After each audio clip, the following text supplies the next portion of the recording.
She's not in the kitchen either. Well, maybe Betty found her. She's not outside. Well, maybe she went into town. Without telling us? Oh, Mother wouldn't do that. Oh, she's in the cellar.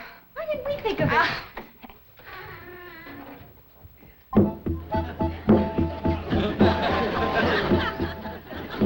All right. Who hid my Indian? Uncle Joe, we're worried. We can't find Mama. Now you know how I feel when you hide my Indian. Oh, Uncle Joe, this is serious. I don't know where We've looked all over the house. All right. Stop chattering like a nest full of baby blue jays. Your ma went to town. She left a note. What does it say? Nothing, just that she went to town. But I'm worried. Me too. So am I. What about? Well, Mom didn't sleep a wink last night. We heard her walking the floor all night long. And she didn't eat a bite of breakfast. I'll bet she's still worried about the train, Uncle Joe. Afraid the railroad's gonna scrap it. Relax. I took care of that railroad man. He wouldn't dare scrap the Hooterville Cannonball. Has anyone heard the train this morning? No, I haven't. I haven't either. Then Mother must still be at the track waiting. Come on, let's go.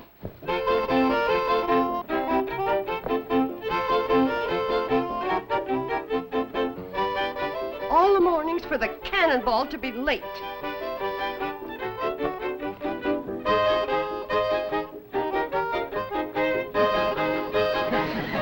Mother, no! Don't do it! Won't do what? I was listening for the Cannonball. It's 2 hours late. Mother, do you think the railroad has scrapped it? Of course not. There's nothing to worry about. Then why were you awake all night? I was reading. Walking the floor? If I read in bed, I fall asleep. Mother, you're worried about the train. Oh, I am not. Well, you didn't eat a bite of breakfast. Of course I did. I had coffee and buttered train. Toast.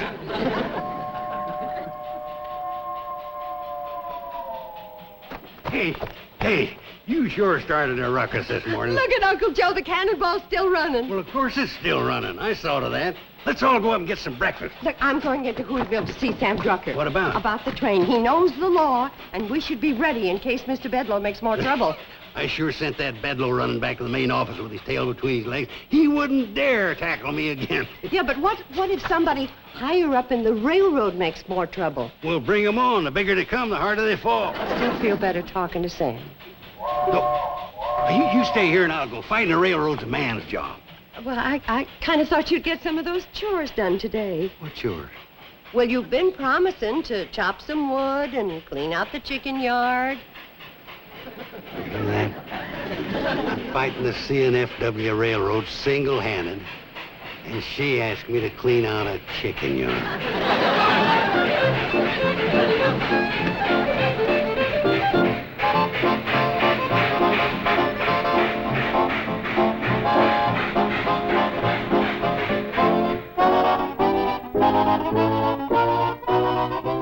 Bedloe, you had a job to do, and you didn't do it. But, Mr. Curtis... What did those rubes do to you back there?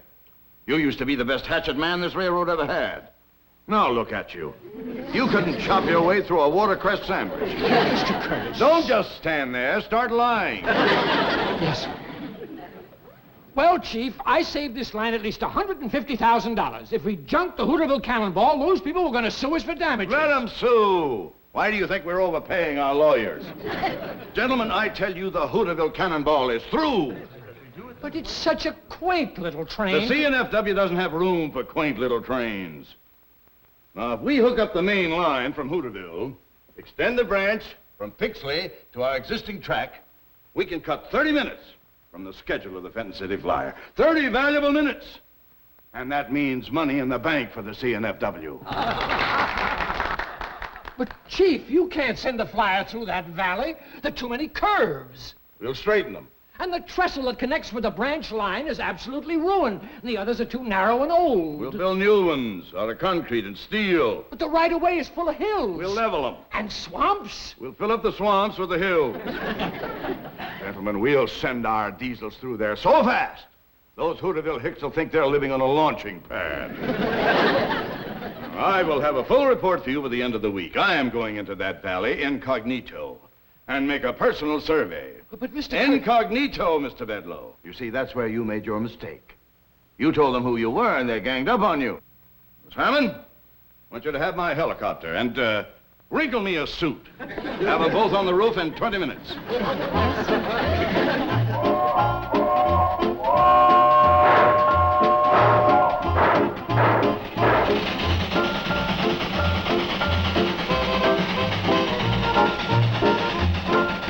According to Sam Drucker, all we can do right now is lay low and let the railroad make the next move. Sam's a smart fella. He says to expect trouble, though, especially from the president. Remember how mean Mr. Bedlow was? Honorest man I ever met. Well, from what Sam's heard, the president of this railroad makes Mr. Bedlow look like a Sunday school teacher.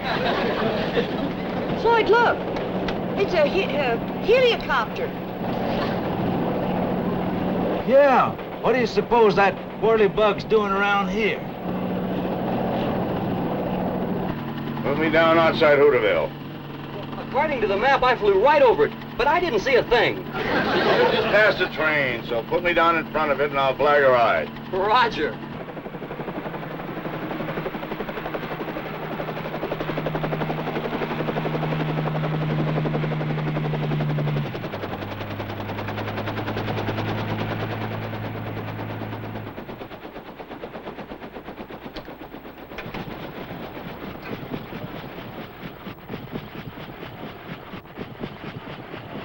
Don't forget now, I'll be waiting at Hooterville, ready to be picked up Friday noon.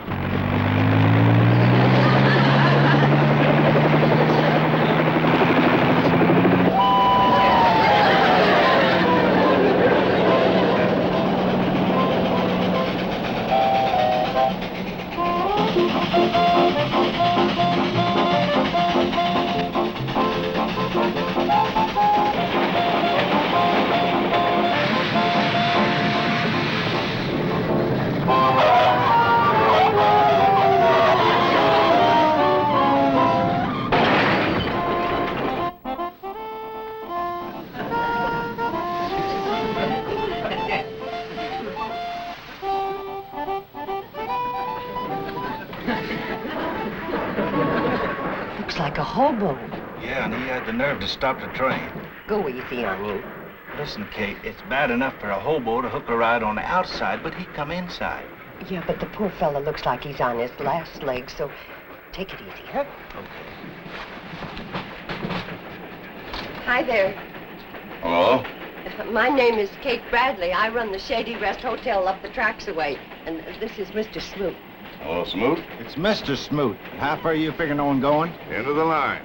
How much do I owe you?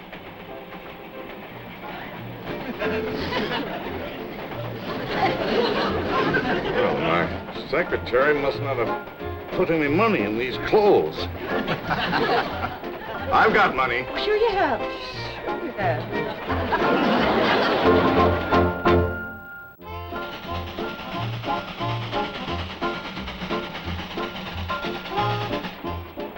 I still want to know what the fare is. You wouldn't know what to charge him, would you, Floyd? No, I wouldn't. We never stopped where we picked you up before. Hi. What's up, Charley? Oh, nothing. Just come back to check on the hitchhiker.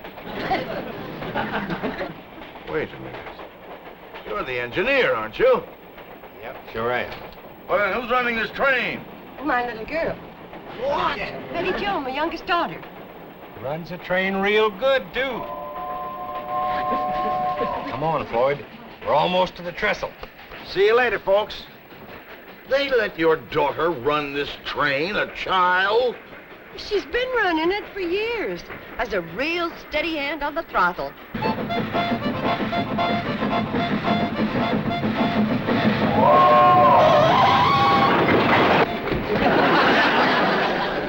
Her braking could stand improvement. What are we stopping here for?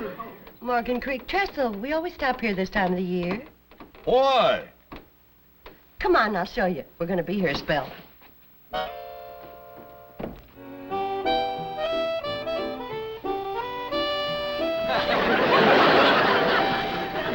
I'm all baited up and ready to go. Well, dump it in. Fish ain't likely to climb up here begging for it. Quiet, both of you. I think I got me a nibble. Nope, the worm was just stretching. Oh, no. You mean to tell me you stopped this train just to go fishing? We ain't no hurry. Well, I am. Let's get this iron rolling.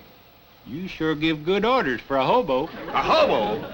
I am Norman P. Curtis, presently a hobo. Well, if you don't intend staying one, there's no shame in it. Would you like to try my pole? Oh, no, thanks. I'm not much of a fisherman. Well, you never know till you try. Go ahead. Well, all right. But I'm not very good at it. Ooh, I wouldn't say that. I think you got something already. Either that or Betty Jo's using a mighty heavy worm. By George, I have. I've got a fish.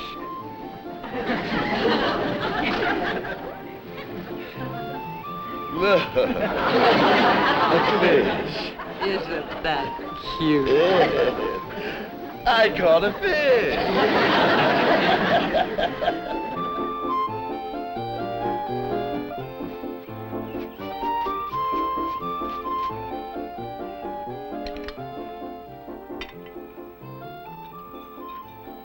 I haven't had a meal like this in years. The way you're glomping it down, you won't need another one for years. I thought those two freeloaders could put it away if you got them backed into a corner. What do you mean, freeloaders? We give value received. Well, all of you ride on our railroad for free. Oh, they do? Well, I'd like to hear more about that later. Yes, Kate and the girls and Uncle Joe and... Here you are, Mr. Curtis. The piece de resistance. Oh, Mrs. Bradley, I don't think I have room for anything more. Oh, you're just being modest. The way you pack it in, you could give stuff and lessons to a silo. You'll have room, all right. Regarde. Poisson a la Curtis. My fish. Where? Right there under that sprig of parsley.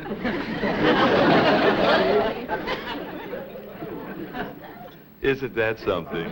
What'd you call it? Poisson. That's French for fish. I've seen heftier looking guppies. This one did lose a little in the translation. Mrs. Bradley, I can't remember... Kate? Oh, Kate, thank you. I can't remember when I've tasted such delectable food. I'm certainly going to miss it. Well, why don't you stay for a few more days? Tomorrow we're going to have ribs. Ribs? Oh, I really would like to stay, but no, I must get on to Pixley. Mr. Curtis, we all get down on our luck sometimes, so Kate. you don't have to be bashful with us. If it's a question of money, we can work something out. Kate. You're very kind. Maybe I will stay on for a while. Kate, could I speak to you for a minute? Well, sure I can. And just holler when you want dessert. We're going to have gooseberry turnovers. Gooseberry turnovers? Oh, marvelous. My own fish. Maybe I shouldn't have asked her to cook it. Maybe I should have had it mounted. Kate, why'd you have to invite him to stay? Why not? He's a very nice man. Have you seen him eat? He's got more stomachs than a camel. Poor man. Poor us, you mean. Why, he's had everything but the delphiniums Betty Jo painted on the plate. Uncle Joe, I got a feeling about Norman Curtis. His coat may be frazzled, and he may be coming apart at the seams, but underneath it all... He's a tramp. He's a gentleman. I can tell. And you got no call to whittle on a man just 'cause he's come on hard times. Well, if he don't stop eating, our hard times are going to be asking his hard times to move over. It's our bounden duty to help him. Anybody can tell he's seen better days. Not better eating days. Kate, you're a mighty poor judge of character. Now, that Norman is a freeloader if I've ever seen one. He's not a freeloader. I ain't seen the color of his money, have you? Well, I'm going to let him work out his keep. He's going to work? Sure. You've got a lot of chores that haven't been tended to. Norman can be your helper. Helper. Oh, well, that's different. Maybe I better go and see if that poor fella needs some more food.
The loveliest lady I've ever known. Thank you, Mr. Curtis. Norman, please. Tell me, Norman, is that a compliment to my personality or to my cooking? Both. You know, Kate, I think these have been the happiest days of my whole life. Maybe it's because you've been doing something. Well, you have been keeping me busy. I haven't chopped wood in years. But you need a steady job. You're right. And when I leave here tomorrow, I'm going to the main office of the CNFW Railroad. And ask them for a job. Any kind of a job. Oiling, wiping, walking track. Why, with your brain, you could work up in no time. You really think so? Oh, yes, Norman. You got it in you. You set your mind to it, and in 5 or 10 years, you'll go right to the top. I'll be so proud. I'll point at you and I'll say, that's my friend, Norman Curtis, station master. Well, let's not aim our sights too high. Curtis, any special song you'd like to hear? Yes. How about Apple on a Tree? I don't think we know that one. Billy Joe, do we know Apple on a Tree? No. We don't know that one. Oh, that's the finest song you ever heard. Here, give me that thing.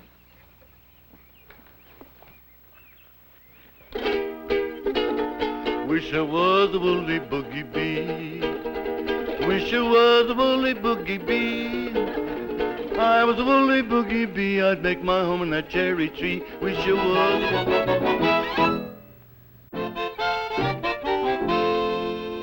Your president did not fire blank cartridges in Hooterville. I did not permit mawkish sentiment to influence my decision. Well, I'm sorry, Chief. I must have been hypnotized. Well, when do we go back to work up there? On what? Well, like you said, hook up the branch line with the Fenton City Flyer. What are you talking about, Bedlow?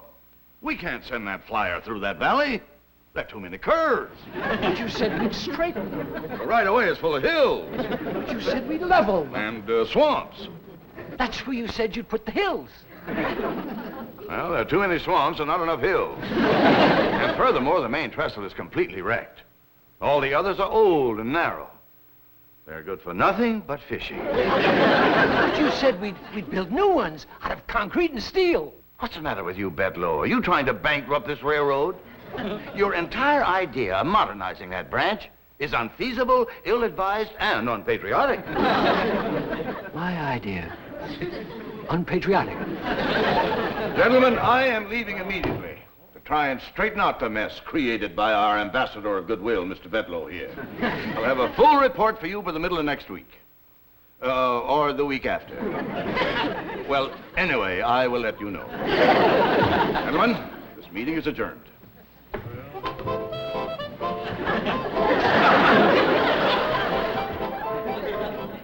Oh, Miss Hammond, dear. If you have a moment, would you please get my helicopter and my wrinkled suit?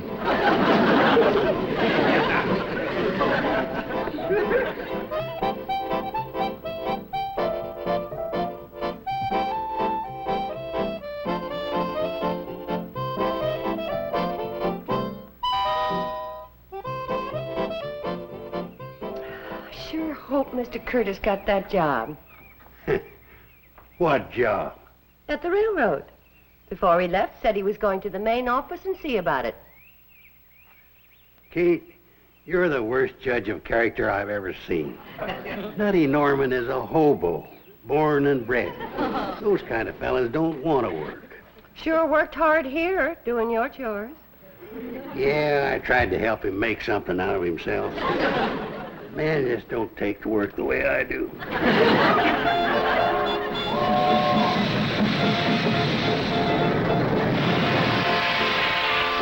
Thanks for the lift, fellas. Oh, will I see you at lunch tomorrow? You'll see us for supper tonight. The way you eat, there won't be no tomorrow.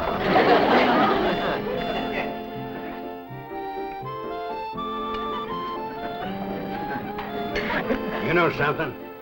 You're the first man I ever seen could get sparks out of a knife and fork. Now, Uncle Joe, leave him be. He feels bad enough not landing that job. Yeah, it's ruined his appetite. Just as well off not getting in with that CNFW outfit. Yeah, I hear they are all a bunch of nuts. That's the case. Nutty Norman ought to be president. Now, that's enough. I do hear they're awful hard-hearted, especially the president. They say he's a terror. Did you get a good look at him when you was up there? Yes, as a matter of fact, I did. What does he look like? Well, he's a pretty good-looking fella. And rather nice when you get to know him. You're as poor a judge of character as Kate.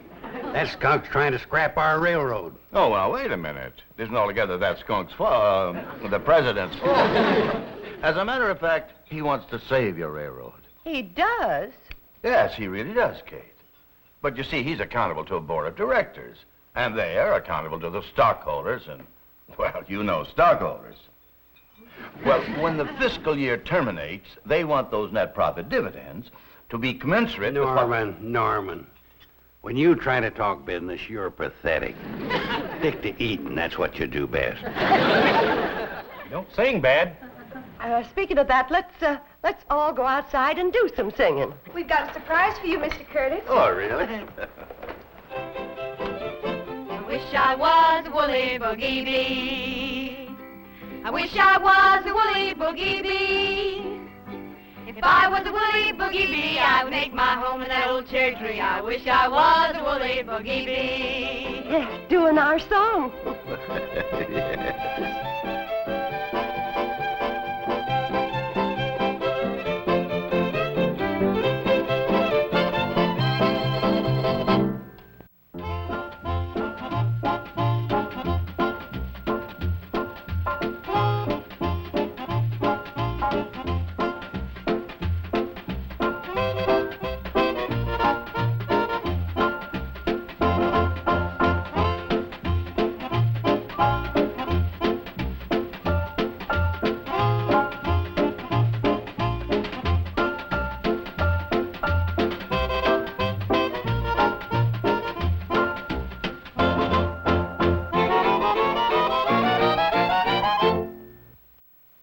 This has been a Filmways presentation.